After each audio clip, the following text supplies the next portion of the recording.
Okay, imagine this for a second. What if your very first language wasn't, spoken words? What if it was this silent, really expressive dance of hands? Yeah. And imagine growing up, not just learning to speak, but learning to, like, interpret this whole world. A world that vibrated with sound for some people, but was just profoundly silent for others. And Mm. you're the bridge. That's it exactly. That's Yeah, the core of Myron Uhlberg's incredible memoir, Hands of My Father. And it's so much more than just a story about deafness. It digs deep into family, communication, all those hidden strengths we have, and just the amazing ways love can, well, get past huge barriers. totally. And today, our mission is to really get into this. We're going to do a deep dive into this source material. We want to pull out the most important insights. What did it actually mean to be a hearing kid with deaf parents back then, in Brooklyn, no less? Right, in the thick of it. We'll look at how their unique ways of communicating really shaped the family. Yeah. And the unexpected burden, sure, but also the real beauty that came with it all. Yeah, there's definitely beauty there too. So get ready for some genuine aha moments. Ideas about connection, resilience, stuff that really sticks with you long after you hear about it. Okay, so let's set the scene. Myron's beginning. It's not your typical start. He was born July 1st, 1933, Brooklyn, and he says it was the absolute bottom of the Great Depression. Wow. Talk about timing. Exactly. And he saw that birth date right in the middle of the year as this perfect metaphor for his life. He described it as one foot always being dragged back to the deaf world and the other trying to stride forward into the greater world of the hearing. That image just hits you, doesn't it? Being pulled in two directions from day one. It really does. And his parents, their own paths into silence were quite different, weren't they? Very different. His father, Louis, was actually born hearing back in 1902, but he lost it pretty early on, spinal meningitis. Oh, okay. And what really stands out is this feeling he had, this enduring resentment, because he learned the details about his own deafness from his younger sister, Rose, his hearing sister. Oof, that must have stung, finding out secondhand like that. Yeah. You can imagine. And his mother, Sarah, she became deaf much younger. Scarlet fever, when she was just a baby. So their experiences were quite distinct from the start. Totally. And that played out in how they communicated with their own hearing parents growing up. It's really telling. How so? Well, Myron's father, Louis, his vocabulary with his own dad was incredibly basic. Just these mimed command signs: eat, be quiet, sleep. That was kind of it. No nuance, just instructions. Pretty much. And poignantly, Myron writes there was no sign for love between them. Wow. That's rough. But interestingly, his grandmother, Louis's mother, she did have a homemade sign for love. She used it often. Okay, so there was some expression of affection there, just not from his father. That little difference says a lot. It really does. It highlights how crucial that explicit communication of love is, signed or spoken. And maybe that lack from his own father made Louis's discovery of sign language later even more intense. Absolutely. When he got to deaf school, sign language wasn't just like a communication tool for him. He called it the food that fed me. Food for the eye, food for the mind. It was everything. Total awakening. Completely. He just soaked up new signs. He felt his silent mental universe disappeared. He even said he started to dream in sign. Incredible. It shows language isn't just about information, is it? It's about building your whole inner world. Exactly. Building relationships, expressing who you are deep down. And this passion, did it connect to his work? I know he learned printing. Yeah, he learned the printing trade at the deaf school. It was seen as a good fit, ironically, because it was such a loud business. Right. The noise wouldn't bother him. That was the thinking. He got a job at the New York Daily News in 1920. And yeah, he knew part of why he was hired was because he wouldn't be distracted by the noise, and probably because they could pay him less. An unfortunate reality back then. But later, getting his union card, that became, in his words, the proudest moment of his life. Ah, that makes sense. Tangible proof. Tangible proof he was as good as any hearing man. It meant the world to him. It was about dignity, equality. You can really feel that drive for acceptance. Definitely. And with that steady job, that sense of pride, he wanted to build his own world. A silent world, as Myron puts it, with a deaf wife. He specifically looked for a deaf partner. Yeah, he did. He valued seriousness, stability. He wasn't interested in the handsome young boys who just wanted fun with Sarah, Myron's mother. He wanted a wife for all time, a partner forever, someone to face the hearing world with. So it was almost like forming an alliance based on shared experience. That's a great way to put it. A strategic alliance, yeah, built on deep understanding. They just got each other in ways a hearing partner might not. And that bond, that shared understanding must have been so important when Myron was born. Absolutely. And they were really keen to know if he was hearing. Ah, the early tests. I remember reading about those. They sound kind of wild. They were something. Every Saturday, apparently, for his first year, relatives would come over, and they'd stand behind his crib and just pound on pots and pans. Chuckle slightly. Then- Seriously, pots and pans. Yep. Myron quotes his father saying it was a wonderful sight to see him cry so strongly at the heavy noise sound. It was confirmation. Wow, what a scene. And wasn't there something with a ribbon, too? Yes. His mother tied a ribbon from her wrist to his little baby foot when they slept. So if he moved, it would wake her immediately. A silent alarm system. Ingenious, really. Shows their deep desire to connect even across that sensory gap. It really does. And fittingly, the very first sign they taught him. Let me guess. I love you. You got it. I love you. Right from the start. That says it all, doesn't it? Despite the challenges, that connection was priority number one. Absolutely. They longed for that bridge to the hearing world, not just practically, but for that basic human joy of communication with their child. So Myron grows up, and naturally he becomes that bridge, the interpreter. Yep. As young as 5 or 6, he was his father's designated ears and mouth out in public. That's incredibly young to carry that kind of responsibility. It is. He says it made him feel important, which you can understand. Sure. But also confused. He felt he was in this odd, unnatural position, like a presumptive adult. That term presumptive adult is powerful. What does that really mean for a kid's development? Well, it's what psychologists sometimes call parentification. The child takes on adult roles, adult worries. Myron wasn't just translating words. He was carrying the emotional weight of his parents navigating a world that wasn't always kind to them. He was this invisible conduit. So he's got this early maturity, but maybe misses out on some parts of just being a kid. Exactly. It's this complex mix. He's resilient, capable, but also burdened. It's a real window into families with unique communication needs. And being that conduit, he saw the prejudice firsthand, didn't he? The harsh reality. Oh, absolutely. He described hearing people just ignore his father, treat him as if he were nothing more than an inanimate, insensate block of stone. God, that's brutal. Just invisible. And his father knew Myron saw it, knew it was embarrassing for him. He'd signed to Myron, "It's not fair, I know. I'm in the deaf world, you're in the hearing world. I need you to help me in your world." Wow. That level of awareness from his father, acknowledging the unfairness to his son, that's huge. It really is. It shows this incredible depth and empathy in his father, even while needing his son's help. A hidden strength, for sure. And since spoken language was the barrier, touch must have become super important in their family. Vitally important. Myron contrasts his father's affection with other dads back then who were maybe more reserved. He talks about his father dropping to his knees to hug him, holding him as if I had been lost, then found. That's beautiful. And Myron says, "The language I heard was the language of his touch." It really underscores how other senses step up. Yeah, that compensation. You mentioned his father's other senses were heightened. Right. Myron says his father felt his other senses were heightened to compensate for his loss. He even claimed he could hear the sound of color. Hear color. Wow. Yeah. And Myron would try to explain sounds, like describing ocean waves as sounding wet, like a billion wet drops breaking apart, just trying to bridge that sensory gap. That constant effort to translate experience, it must have been exhausting, but also created this unique intimacy. Definitely. And they found some really creative ways to share experiences across the sound barrier. Like the radio. That seemed kind of counterintuitive. Right. His father bought Myron a Philco radio. He was convinced that hearing needed practice to be maintained. Like a muscle you had to exercise. Sort of, yeah. And even though his parents were deaf, they loved to dance. Myron says they dance as smoothly as Fred Astaire and Ginger Rogers to music they felt through the floorboards. No way. Feeling the vibrations. Feeling the vibrations rising up from the hardwood floor. It shows that rhythm, that joy. It's not just about hearing sound waves. That's amazing. And what about the boxing matches? That sounds like quite a performance. Oh, the Joe Louis fights? That was Myron's time to shine, in a way.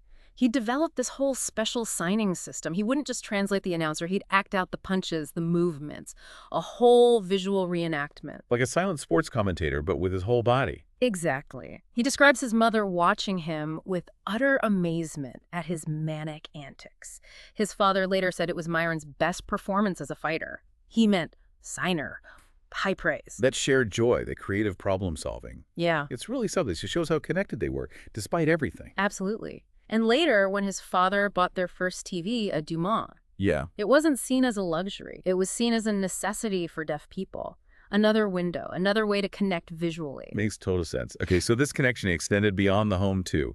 Myron got glimpses into his father's world, like his workplace. Right, that visit to the New York Daily News building, it clearly made a huge impression. He talks about the awe he felt seeing this 37-story snow-white tower, the giant spinning globe in the lobby. The symbols of power. Yeah. Of the hearing world, almost. Yeah, and then the sounds, the press room's thundering rumble, like 1,000 elephants, the composing room's metal clanging like monkeys in full cry, so vivid. But even there, that pride gets undercut, right, by prejudice. Sadly, yes. Even amidst all that impressive machinery and activity, he overhears someone say, "Look at the dummies, kid. He looks normal." Ugh, just gutting. Right there, the awe and the shame side by side. It perfectly captures that constant duality Myron lived with. Pride in his dad, shame from how society saw him. And his dad also built worlds, didn't he? That train set sounds incredible. Oh, yeah. This wasn't just a simple loop of track, it was elaborate. Plywood, hills, rivers, tiny street lamps. A huge table that took up most of Myron's bedroom. A whole landscape his father created with his hands. A sanctuary, really. A place of imagination they could share, no hearing required. And Myron found his own sanctuary too, didn't he? The library? Yes. The library above the Chinese restaurant. He even remembers the smell of soy sauce. Chuckles. The details. He felt like he'd discovered every book that had ever been printed in the whole world.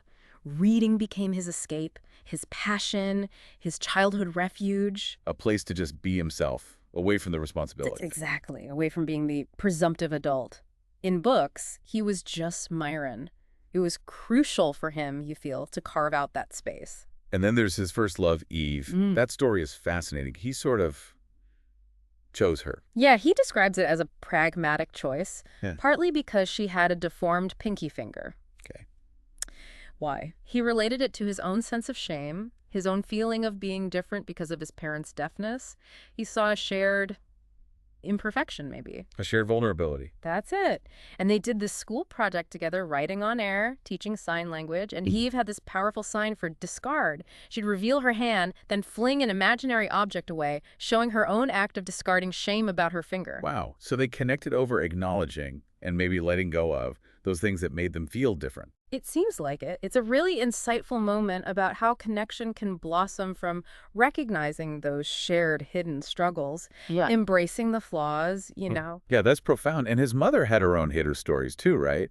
About a lost love. She did. Later in life, she told Myron about her great lost love, who was actually a hearing boy, and she talked about her own childhood loneliness, how her family never learned her language, sign language. So isolated, even at home. Very much so. Her main comfort was her dog, Chubby. She said, "Chubby understood me when I spoke a command, and not once did he wince or turn away at the sound of my voice." Oh, that detail about not wincing at her voice, that hits hard. Unconditional acceptance. Exactly, which makes it even sadder that his father eventually sold Chubby for $5. Ouch. Okay, shifting gears slightly, there's that bit about penmanship, the Palmer method. Right. Myron struggled with it. His handwriting was just chicken tracks, according to his teacher. Chuckles. Relatable for some of us. Totally. But he contrasts his messy writing with his father's signing. His father's signs were beautiful, elegant, carved like a block of marble. Myron realized that was his father's Palmer method. His artistry was in his hands. That's a great comparison. Different kinds of fluency, different kinds of intelligence. Precisely. It's a good reminder that expression takes many forms. Okay, now let's talk about some of the really heavy burdens Myron carried. Things got even tougher when his brother Erwin was born, right? They did. His mother insisted on having a second child, hoping for another bridge, perhaps. Erwin was born hearing. And Myron immediately stepped into a parental role again. Instantly. He became Erwin's surrogate parent. He replaced the ribbon his mother had used on him, tried to teach Erwin to speak. He wanted a companion, someone to share the load, maybe. But then Erwin developed epilepsy. Grand mal seizures. Yeah, starting around age 9.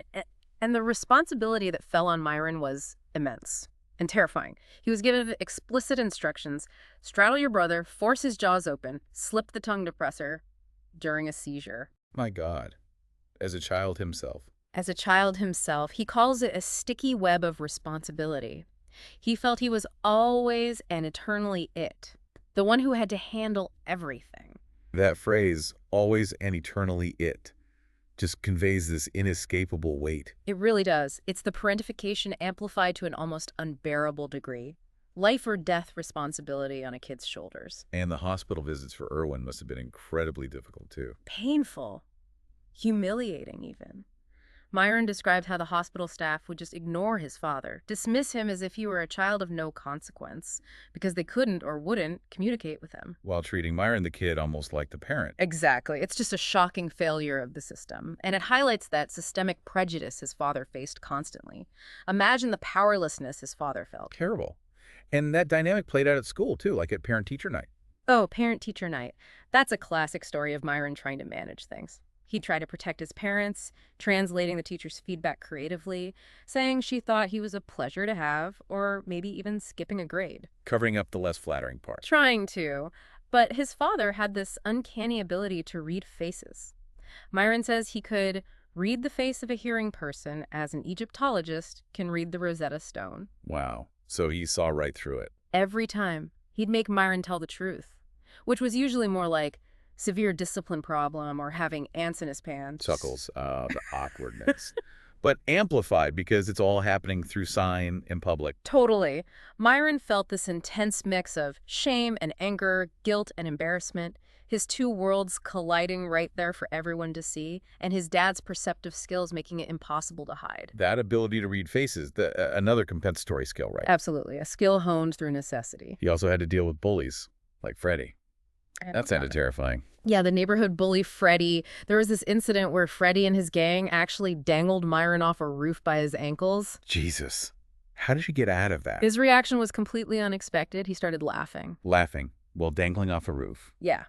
It was such a display of, well, maybe not fearlessness, but certainly unexpected bravery that it totally threw Freddie off. Freddie had never encountered that kind of reaction. He let Myron go and apparently left him alone after that. Wow. Disarming the bully with laughter. That's resilience born from something else entirely. It really is. A kind of courage developed from always having to navigate tricky situations, maybe. And then there was the polio scare. That must have cast a long shadow. 1945, a terrifying time for parents and kids. Compulsory cod liver oil, all that fear. And Myron's friend, Barry Goldstein, actually got polio.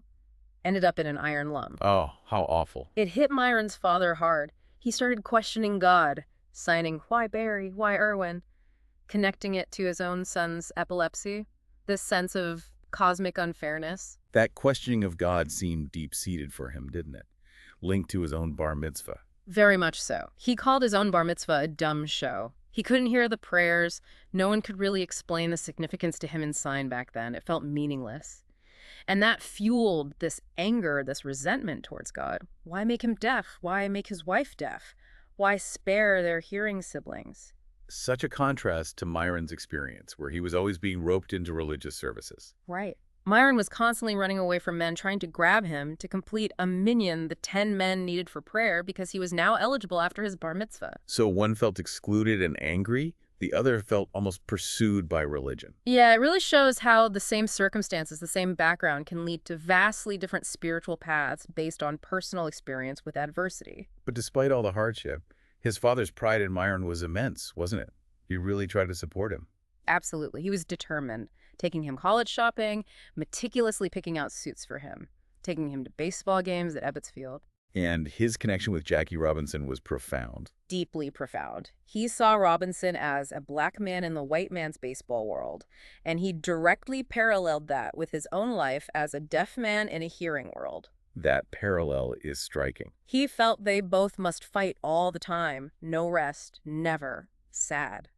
That sadness, that shared struggle, it resonated deeply. And those sounds he made at the games. G-A-G-H-E. Yeah, Myron says those cries came straight from his heart.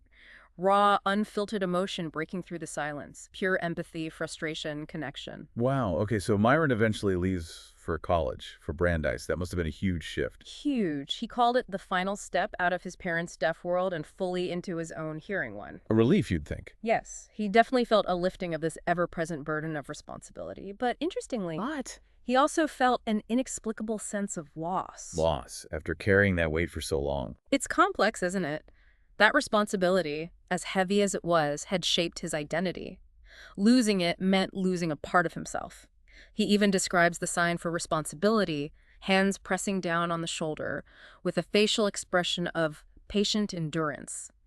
Letting go of that endurance left a void. That makes sense. Freedom can be disorienting when duty has defined you. Exactly. It's a really insightful point about how we get attached even to our struggles. And then there's Uncle David, the Duke of Coney Island. He sounds like quite a character. A pivotal figure, Myron's mother's favorite brother. He was like a magician, apparently. And crucially, he treated his sister's deafness with this remarkable nonchalance. Just accepted it. That must have been refreshing. Immensely. And he had this ritual with Myron pulling silver dollars out of his ear on his birthdays. A magician. Right.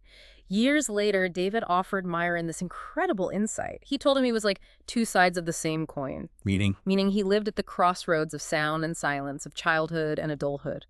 David saw his position not just as a burden, but as a unique perspective. That reframing, coming from someone who embraced the family's reality, must have been huge for Myron. Life-changing, probably. It helped him see that his struggle for independence, tied up with his parents' deafness, was also the source of his unique understanding, his empathy, a real aha moment about finding strength in complexity. But the story takes such a tragic turn with his father's death, dying alone in the hospital. It's just heartbreaking, surrounded by strangers who could not speak to him and who could not read his hands. Myron and his mother had just stepped out for a bit. They came back to an empty room, the bed neatly made. Oh, good. Finding him later in the morgue, Myron describes his mother just flinging herself across his body, that raw physical grief. The ultimate silence, compounded by that final inability to communicate, it encapsulates everything. It really does.